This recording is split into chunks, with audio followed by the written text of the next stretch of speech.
تکیے کے اوپر سر رکھا اور آدھے منٹ میں سو گیا. عبادت والے کی ایسی نیند ہوتی ہے کہ تکیے پہ سر رکھا اور سو گیا، اور سو گیا تو 4-5 منٹ کے اندر وہ 3rd لیول میں چلے جاتا ہے. وہ 3 یا 4 گھنٹے سوتا ہے مگر اس کو 7-8 گھنٹے سونے جتنا فائدہ ملتا ہے، کیونکہ نیند کی کوالٹی بڑھ گئی. 100 ٹکڑے 1 روپے کے، اس کی جگہ 1 ٹکڑا 100 روپے کا، تو یہ سب اتنا، یہ اس کے سامنے 1 روپے کی 100 نوٹیں اور 1 نوٹ 100 روپے کی، یہ کوالٹی ہے نا. ایسا نیند کی کوالٹی بڑھ جاتی ہے عبادت کرنے سے. مجھے ابھی تک میرے مولا کا شکر کر کے کہتا ہوں، مجھے کبھی یہ ایکسپیرینس نہیں ہوا کہ نیند نہیں آوے تو کیا ہوتا ہے. میں ٹافی پیوں، چائے پیوں، مولا کی رحمت ہے، تکیے پہ سر رکھا اور چلے گئے.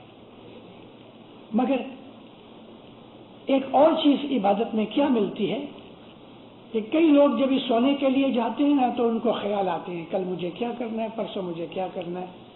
اس کو دنیا کے اپنے بزنس کے یا کوئی اور چیزوں کے خیال آتے ہیں. وہ بند ہی نہیں ہوتے اور نیند بھی نہیں آتی. عبادت کرنے والے آدمی کو عبادت میں یہ کام کرنا پڑتا ہے کہ سب خیالوں کو ہٹا کے عبادت کرے، اور اس میں شکتی ہوتی ہے، طاقت ہوتی ہے کہ خیالوں کو دور کر دے. تو رات کو سوتے وقت وہ بھی تمام خیالوں کو کہتے ہیں اچھا ابھی تم میرے بیڈ روم کے باہر جاؤ، میں سوتا ہوں. وہ سو جاتا ہے. اب میں آپ کو ٹیکنک بتاتا ہوں کہ اپنے خیال کو کس طرح کنٹرول میں کرنا. جو 99% لوگ یہی کہتے ہیں ہمارے وچار ادھر ادھر بھٹک جاتے ہیں. اس صدر دین کی یہ ٹیکنیک ہے. آپ عبادت میں بیٹھو، اس کے پہلے مولا کے پاس کچھ عرض کرو. یہ عرض عبادت کے لگتی ہونی چاہیے. یا مولا میں عبادت میں بیٹھا ہوں تیرے سامنے، میرا گناہ بخش دے، مجھ پہ راضی ہو، میرا ہاتھ پکڑ، عبادت کرنے کا مجھے طریقہ سکھا اور مجھ کو یکسوئی دے. ایسی کچھ 2-4 دعائیں مانگو اور 4-5 گہرے سانس لو. پھر آپ اپنے بول کے اوپر آ جاؤ، بول کا رٹن کرو. اگر خیال ادھر ادھر چلے گئے ہیں تو اپنے سانس کو روک لو، سانس کو روک لو. جو ہی سانس روکو گے، جس طرح سے سوئچ آف کر کے بتی بالکل آف ہو جاتی ہے، تمام خیالات اسی وقت آف ہو جائیں گے امیڈیٹلی. آپ سانس کو روک لو گے، دنیاوی خیال بند ہو جائیں گے. اس وقت آپ بول کو بیچ میں لے آؤ، پھر بول کا رٹن چالو کرو. تھوڑے ٹائم کے بعد پھر آپ کے خیال ادھر چلے جائیں گے، ادھر چلے جائیں گے. آپ سانس کو روک لو، خیال بند ہو جائیں گے، اور بول کو پھر جاری کرو. یہ روز پریکٹس کرتے کرتے کرتے کچھ مہینوں کے بعد ایسا ہوگا کہ آپ جو بول کو یاد کرو گے اس کی جو مدت ہے نا وہ بڑھتی جائے گی. پہلے آپ آدھا منٹ خیال لگا سکتے ہو، تو پھر وہ 1 منٹ ہو جائے گا، 1.5 منٹ ہو جائے گا، 2 منٹ ہو جائیں گے. آپ کی کنسنٹریشن بڑھتی جائے گی. 2-4 منٹ کے بعد پھر خیالات ادھر ادھر ہٹ جائیں گے. پھر آپ سانس کو روک لو، آپ کے خیال جم جائیں گے. یوں کرتے کرتے کبھی آپ 10 منٹ تک آ جاؤ تو مومنوں آپ کو اتنی خوشی ملے گی، اتنی خوشی ملے گی کہ آپ ارد گرد دیکھو گے آپ کو ہر طرف روشنی نظر آئے گی. اور جو آپ کی یہ کنسنٹریشن کا ٹائم بڑھتا جائے گا تو آپ کو نئی نئی بخششیں ملتی جائے گی کہ زبان اس کو بیان نہیں کر سکتی. اور اگر انسان بولنا بھی چاہے تو اس چیز کو سمجھانے کے لیے نہ کوئی مثال ہے نہ شبد ہیں. تو پھر صدر دن کہتے ہیں گونگے سپنا پایا، سمجھ سمجھ پچھتائے. کوئی گونگے آدمی کو بہت خوبصورت سپنا آیا ہوگا، کس کو بتائے؟ عبادت میں یہ چیزیں بنتی ہیں. صبح کی عبادت ہمارے مذہب کا ایسنس ہے. ہم اسماعیلی اسی لیے بنے ہیں کہ ہم صبح کی عبادت کریں اور اس اپنی لائف میں ہم موت کے بعد کی چیزیں دیکھ سکیں. اپنی زندگی میں انسان یہ دیکھ سکے کہ میں کب مروں گا، کیسے مروں گا، میری موت کیسے ہوگی، موت کے بعد پھر میں کیا جاؤں گا. مر کے وہ چیزیں جو دیکھنے کی ہیں وہ آپ اپنی زندگی میں دیکھ سکو اور موت آپ کے قبضے میں آئے. ہمارا یہ مذہب نبیوں اور پیروں پیغمبروں کا مذہب ہے. پیروں کی وجہ سے ہمارے ہاتھ میں آیا لیکن ہم نے اس کی قدر نہیں کی. مومنوں، آج میں نے آپ کو بہت سی بھید کی باتیں بھی کہی ہیں، عبادت کے طریقے بھی سنائے ہیں. میری ایک مانگنی ہے کہ یہ جو ٹیپ ہوئی اس کو سب کے ہاتھ میں نہیں دینا، کیونکہ یہ ایسی چیزیں ہیں جو لائق نہیں ہیں ان کے پاس یہ پہنچے تو ذرا اچھا نہیں لگتا. میری دعائیں ہیں مولا آپ کے اوپر راضی ہوئے، آپ کو اپنے نور کی بخشش دے، گناہ و نافرمانی سے بچاوے. مولا عبادت بندگی کا شوق دے، دسویں شکری دعا بندگی میں پورا کرے. مولا دین میں دنیا میں اچھائیاں دے، بھلائی کے کام کراوے، شیطان کو ہم سے دور رکھے، کلجگ کی ہوا سے بچاوے. مولا اپنی یاد میں اپنے ذکر میں رکھے. مولا اپنی محبت دے. مولا ہمیشہ اپنی میٹھی نظر رکھے آپ کے اوپر. مولا دین دنیا میں آپ کو سکھی آباد کرے، برکتیں دے، زار و باتوں دیدار نصیب کرے.